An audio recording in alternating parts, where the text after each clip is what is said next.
Physiotherapy and counselling centre Alamipalli പുതിയ bus സ്റ്റാൻഡിന് സമീപം പ്രവർത്തനം ആരംഭിച്ചു. ആരോഗ്യമന്ത്രി വീണ ജോർജ് ഉദ്ഘാടനം ചെയ്തു. Physiotherapy and counselling centre Alamipalli പുതിയ ബസ് സ്റ്റാൻഡിന് സമീപത്താണ് പ്രവർത്തനം ആരംഭിച്ചിരിക്കുന്നത്. ആരോഗ്യമന്ത്രി വീണ ജോർജ് ഉദ്ഘാടനം നിർവഹിച്ചു.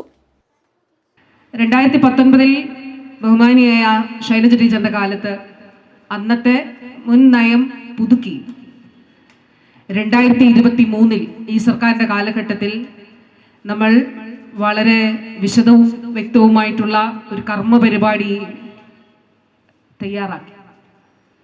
ഈ കർമ്മ പരിപാടിയുടെ അടിസ്ഥാനത്തിൽ അടുത്തയിടെ ബഹുമാനപ്പെട്ട മുഖ്യമന്ത്രി എറണാകുളത്ത് സമ്പൂർണ്ണ പാലിയേറ്റീവ് കെയർ സംസ്ഥാനം അതിൻ്റെ പ്രവർത്തനങ്ങൾ ഉദ്ഘാടനം ചെയ്തു. നമ്മുടെ ലക്ഷ്യം ഒരാളും സാന്ത്വന പരിചരണം ആഗ്രഹിക്കുന്ന ഒരാളും ഒരു ഭേദവുമില്ലാതെ, സാമ്പത്തിക വ്യത്യാസങ്ങളില്ലാതെ ഒരാളും വിട്ടുപോകുന്നില്ല എന്നുള്ളത് ഉറപ്പാക്കിക്കൊണ്ട് ഒരു ബൃഹത്തായിട്ടുള്ള ഒരു നെറ്റ്വർക്കിലൂടെ സംരക്ഷണം, കെയർ ഉറപ്പാക്കപ്പെടണം എന്നുള്ളതാണ്.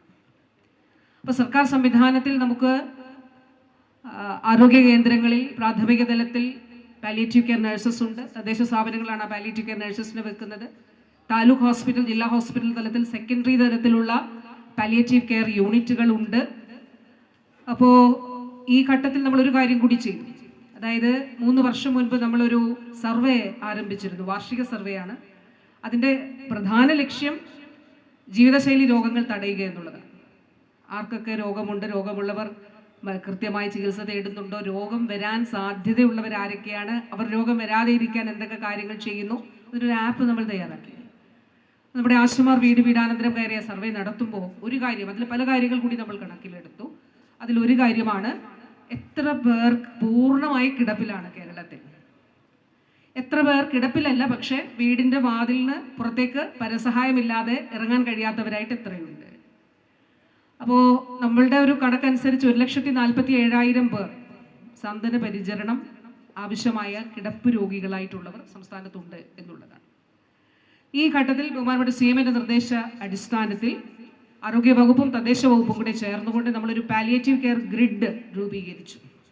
ആ ഗ്രിഡിൻ്റെ ലക്ഷ്യങ്ങൾ ഈ പ്രവർത്തനങ്ങളെ, ഞാൻ മുൻപ് പറഞ്ഞ ഒരാളും വിട്ടുപോകുന്നില്ല എന്നുള്ള ആ പ്രവർത്തനത്തെ അത് ഫലപ്രദമായി നടപ്പിലാക്കുക എന്നുള്ളത് തന്നെ. സംഘാടക സമിതി ചെയർമാൻ K. രാജ്മോഹൻ അധ്യക്ഷത വഹിച്ചു. Counselling centre M. Rajagopalan MLA ഉദ്ഘാടനം ചെയ്തു. കനിവ് ജില്ലാ ചെയർമാൻ KV കുഞ്ഞിരാമനിൽ നിന്നും പാലിയേറ്റീവ് ഉപകരണങ്ങൾ കാഞ്ഞങ്ങാട് സഹകരണ ആശുപത്രി ചെയർമാൻ P. അപ്പുക്കുട്ടൻ ഏറ്റുവാങ്ങി. കനിവ് ജില്ലാ സെക്രട്ടറി PP സുകുമാരൻ മെമ്പർഷിപ്പ് വിതരണം ഉദ്ഘാടനം നടത്തി. കാഞ്ഞങ്ങാട് നഗരസഭാ ചെയർപേഴ്സൺ KV സുജാത മുഖ്യാതിഥിയായി പങ്കെടുത്തു. ചടങ്ങിൽ MV കണ്ണൻ, PV മാണിയമ്മ എന്നിവരുടെ സ്മരണയ്ക്ക് സ്ഥലം അനുവദിച്ചു നൽകിയ ഗംഗാധരൻ കോവൽപ്പള്ളി, മുഖ്യമന്ത്രിയുടെ പച്ചത്തുരുത്ത് അവാർഡ് നേടിയ കനിവ് ജില്ലാ ട്രഷറർ AM അബ്ദുൾ ഖാദറെയും ആദരിച്ചു. പൊതുപ്രവർത്തകരായ VV രമേശൻ, PK നിശാന്ത് എന്നിവർ സംസാരിച്ചു.